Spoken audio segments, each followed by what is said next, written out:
A filha do candidato do PSDB à presidência, José Serra, teve seu sigilo fiscal quebrado.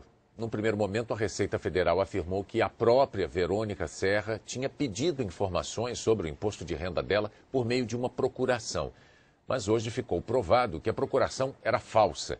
Verônica Serra foi a quinta pessoa ligada ao Tucano a ter o sigilo quebrado ilegalmente. A Receita Federal informou que o acesso às declarações do imposto de renda da empresária Verônica Aline de Serra foi feito no dia 30 de setembro do ano passado. Uma semana antes, na agência de Mauá, em São Paulo, foi quebrado ilegalmente o sigilo de outras 4 pessoas ligadas ao PSDB. Eduardo Jorge, vice-presidente do partido, Luiz Carlos Mendonça de Barros, ministro do governo Fernando Henrique, Gregório Marim Preciado, marido da prima de José Serra, e Ricardo Sérgio Oliveira, ex-caixa de campanha do PSDB.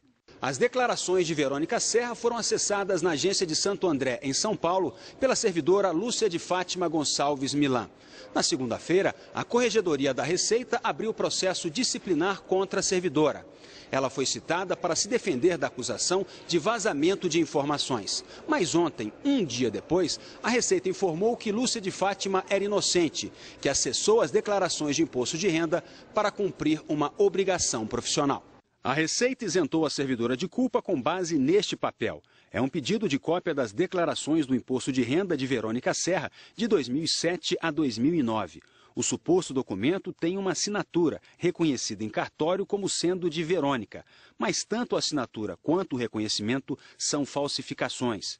A gente atendia em média 40 pessoas por dia. Eu não sou perita criminal, entendeu? Eu sou analista da Receita. Qual que é a minha função? Orientar contribuinte sobre imposto de renda, fornecer cópia de declaração, essas coisas aí. Quem assina o documento falsificado apresentando-se como procurador de Verônica Serra é um homem chamado Antônio Carlos Atela Ferreira. Foi ele quem recebeu as declarações. Hoje, o próprio Antônio Carlos Atela Ferreira afirmou que não sabia se a assinatura na solicitação à Receita era mesmo de Verônica Serra e se a autenticação era verdadeira. Ele disse que fez o serviço para um cliente, mas que não tem os registros de quem fez a encomenda. E admitiu que os dados serviriam para alguém prejudicar a candidatura do tucano José Serra à presidência. Este é o cartório de São Paulo que aparece no pedido de cópia das declarações de renda de Verônica Serra. Em nota, o cartório diz: o reconhecimento da firma de Verônica é falso. Verônica Serra nem possui cartão de assinatura no cartório. O tabelião apontou as provas da fraude. O sobrenome dele está errado no selo falsificado. Ele se chama Bisonin e não Risonin. As marcas holográficas não conferem com as originais.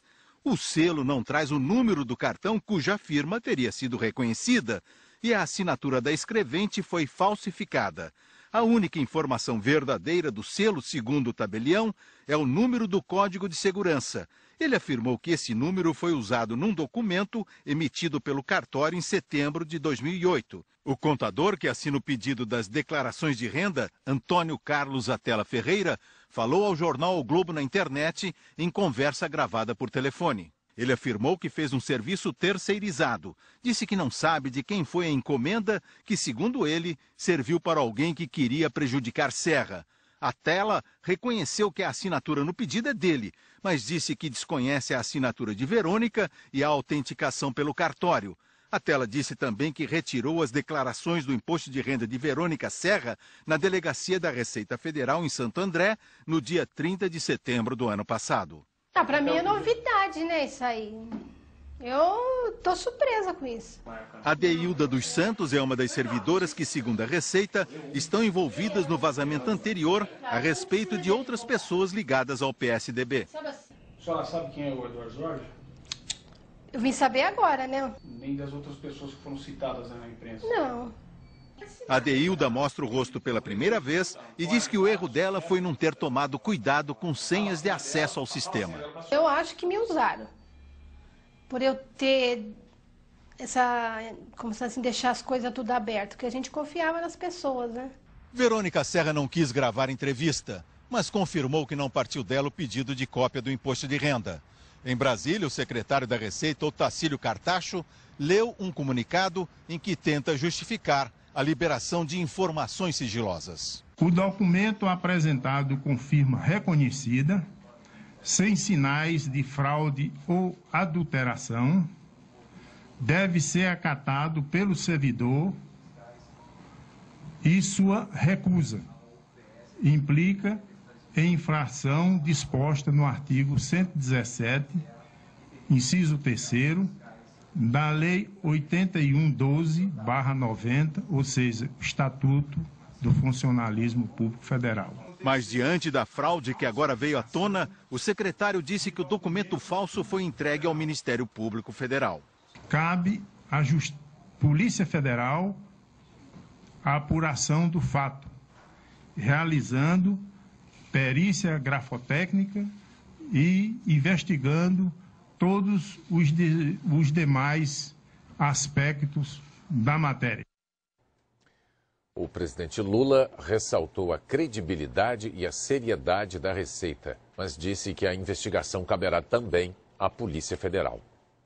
Eu não tenho por que duvidar da palavra da Receita que diz que teve um pedido e também não tem por que duvidar da filha do ex-governador Serra, que diz que foi falsificada. Então cabe agora provar, sabe, quem falsificou, se é falsificada, e prender o falsificador, porque ele cometeu, sabe, um crime grave no Brasil. Falsidade ideológica. O presidente do PSDB pediu a demissão do secretário da Receita Federal. O senador Sérgio Guerra criticou as investigações feitas pela Receita. Estão fazendo aí uma manobra de despistamento. O objetivo é proteger o governo e os seus aliados, o Partido dos Trabalhadores e a campanha da ministra Dilma. A gente não tem hoje a menor confiança na palavra de quem dirige a Receita Federal e da forma como ele está atuando nesse episódio. O secretário da Receita tem que cair? Imediatamente pedir demissão e vir embora. Ou o governo devia mandá-lo embora. Precisa de alguém que fale a verdade. O presidente do PT, José Eduardo Dutra, negou o envolvimento do partido no vazamento de informações da Receita. Nós repelimos qualquer tentativa de insinuação de nos vincular ao PT ou à campanha ou a esse episódio e temos certeza de que a Polícia Federal, o Ministério Público, as instituições têm toda a capacidade para apurar e punir os responsáveis. Nós temos interesse em que isso se dê o mais rápido possível, exatamente para evitar que a oposição fique utilizando isso como campanha eleitoral. Os advogados do candidato José Serra pediram ao Tribunal Superior Eleitoral uma investigação jurídico-eleitoral sobre a quebra de sigilos. Eles pedem acesso ao conteúdo das investigações da Receita e da Polícia Federal. Os três principais candidatos à presidência comentaram a quebra ilegal de dados fiscais. José Serra, do PSDB, teve atividades de campanha em São Paulo. Ao lado de Geraldo Alckmin, candidato tucano ao governo de São Paulo, José Serra participou de um encontro com sindicalistas em São Paulo. Serra disse que os bons resultados da economia brasileira começaram a ser construídos no governo Fernando Henrique. Falou também que quer ser presidente para poder governar para todos. Logo depois do evento, o candidato do PSDB conversou com os jornalistas e falou sobre a quebra do sigilo fiscal de sua filha, Verônica Serra. A candidatura da Dilma está querendo fazer comigo a mesma coisa que o Collor fez com o Lula em 1989, no meio da eleição, atacando o Lula em relação à filha, é o mesmo que se procura fazer agora.